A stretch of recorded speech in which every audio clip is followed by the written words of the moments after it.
Good morning guys, Tuesday the 31st of October, day 12 of my Australian daily vlogs. I'm back down here at BMW Australia and I'm dropping off the iX1 for the day because I'm taking that.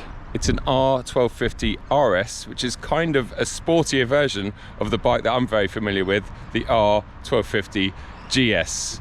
Quick shout out to RST for sending me this beautiful TT jacket, matching gloves, and of course a big shout out to BMW Motorrad Australia for sorting me out with this beautiful machine.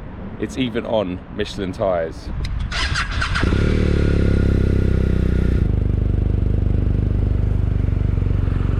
You joined me about an hour later and I am heading through Healesville, trying not to get run over.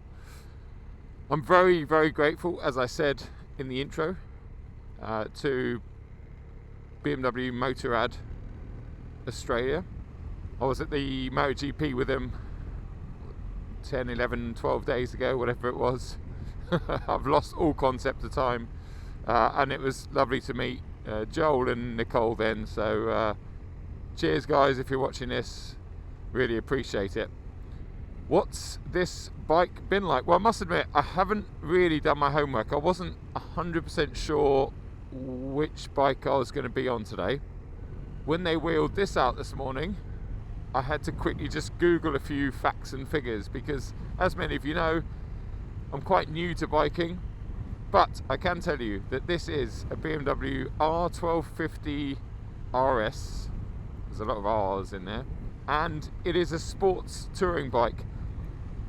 It shares much of its componentry, engine, etc.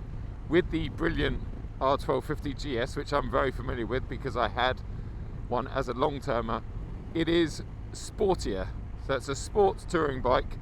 The bars are narrower, I'm feeling like I'm a little bit lower at the front end. Straight away you feel how much keener it is to turn. Looking at the facts and figures, it actually doesn't appear to be more than a few kilos lighter than the big GS touring bike, but it feels like it's a lot lighter. The good news for me with this bike is the fact that I can fit on it perfectly well, so I feel very comfortable in here. It has the same 1250 twin lump as the big touring bike, produces a little bit more horsepower, so 136 horsepower and about 145 newton meters of torque. I'm actually heading up to Lake Mountain, which is where I took the XM to do my review.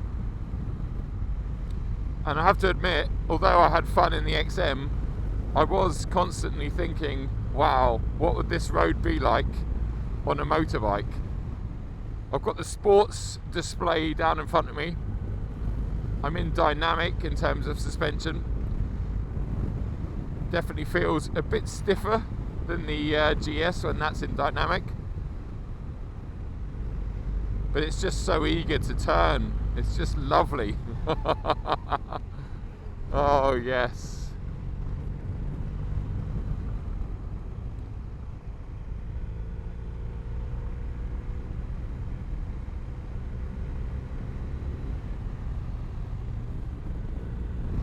Really glad that I went to see the guys and girls at Quadlock last week because, well, they provided me with a handlebar mount for the motorbike and I would have been really lost without that today. So yeah, huge thanks guys, really appreciate it. As I talked about earlier on, I came through here in the XM the other day and I just could not believe these trees. They're amazing, so beautiful. What does the R1250 RS cost? Well, in the UK, you're looking at about £13,000. And in Australia, I couldn't tell you, but I'm going to hazard a guess at about $28,000. Has a claim 0 to 60 time of a fraction over 3 seconds. So I think that's quick enough. I could feel a spider or something in my helmet. I'm not even kidding you. I need to get this helmet off quickly. You don't fuck around with spiders out here. Oh. Well, maybe that was a false alarm. I could definitely feel something moving around on my left ear when you're out in Australia. It's a different sensation to when you're back home in the UK. You just start thinking the worst. But thankfully, it wasn't the worst.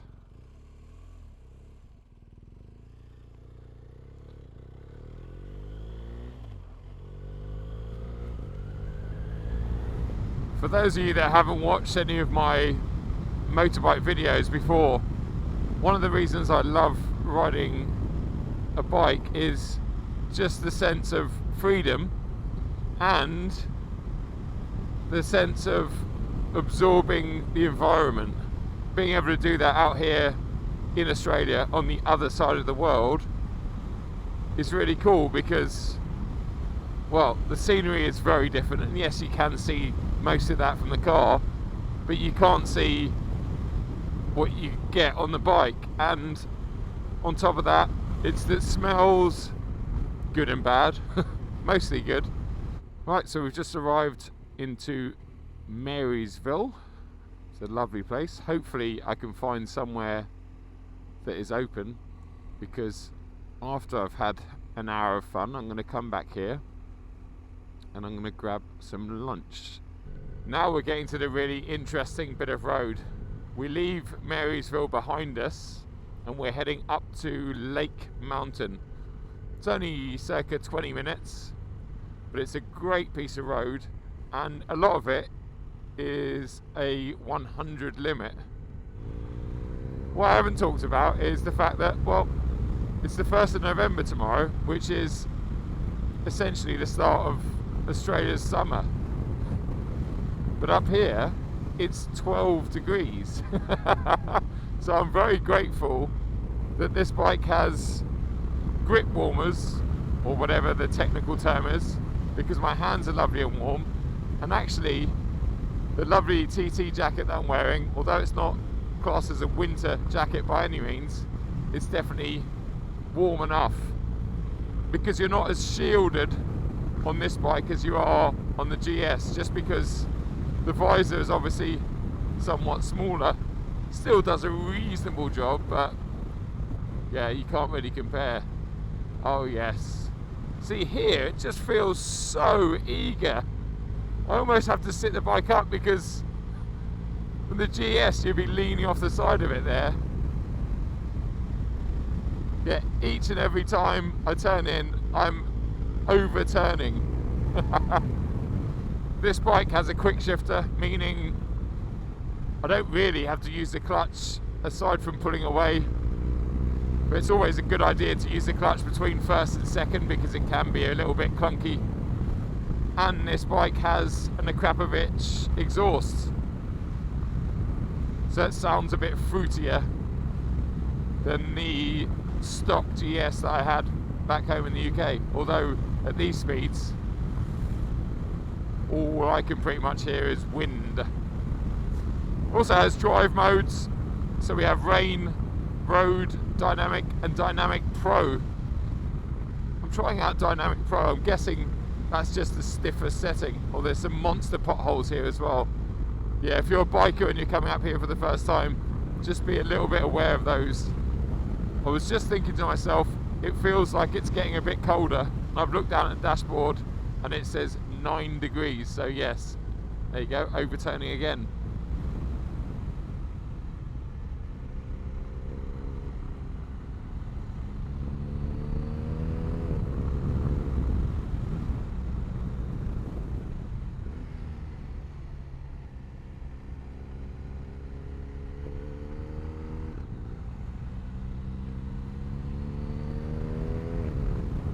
Right, you join me on the last section of road up to the top of Lake Mountain.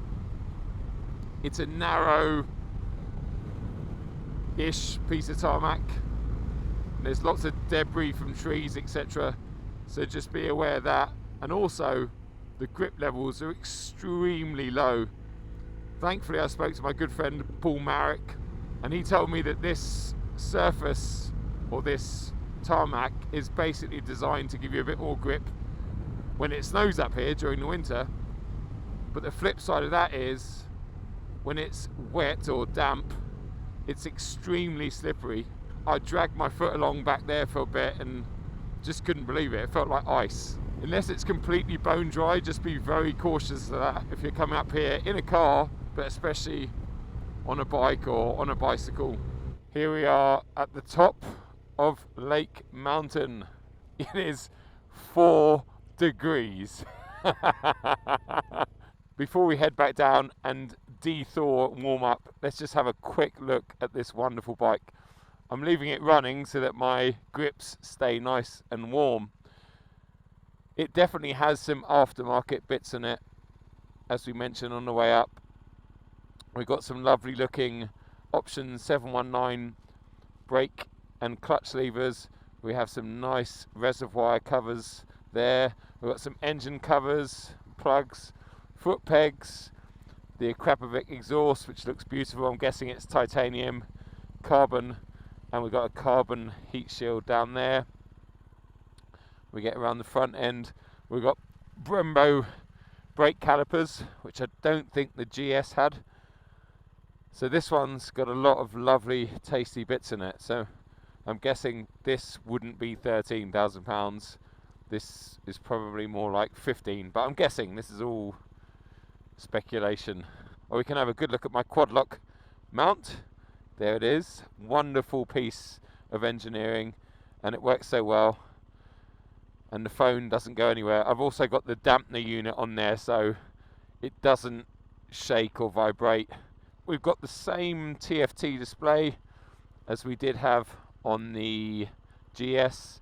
I've got the sports display there, which actually is showing me my maximum angles, etc.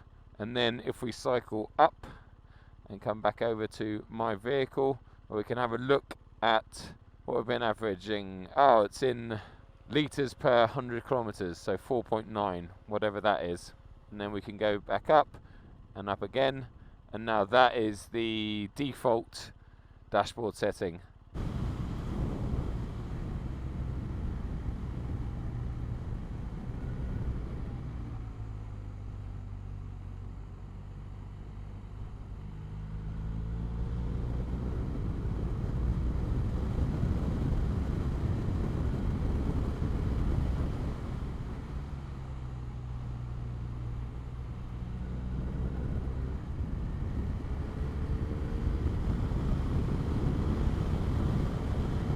Just stopped for a lovely lunch at the Duck Inn. I was actually here a few days ago with Nick from BMW Australia.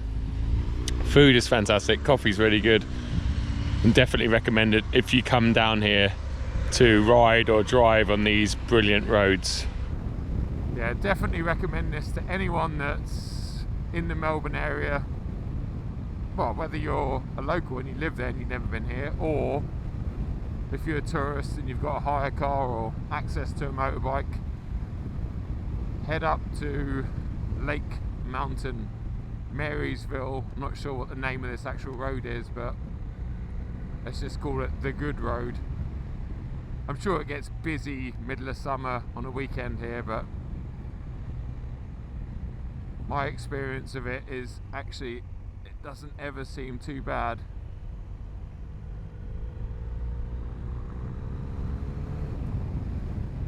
When a bike handles this well, it actually makes a road like this relatively easy, especially with an 80k speed limit. Whereas on the GS down here, it'd be a bit more challenging. It's just amazing. I can't believe this weighs basically the same as the GS, because it handles so well.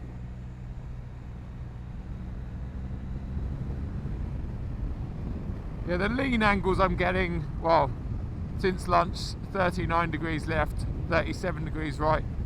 I had it up to 41 degrees before lunch. And I'm sure someone who actually knows how to ride could probably get this particular bike maybe mid 40s, I don't know, mid to high 40s, I think you'd then start scraping the engine casing on the ground, because it doesn't feel like there's much more clearance after 40 degrees, but maybe I'm totally wrong.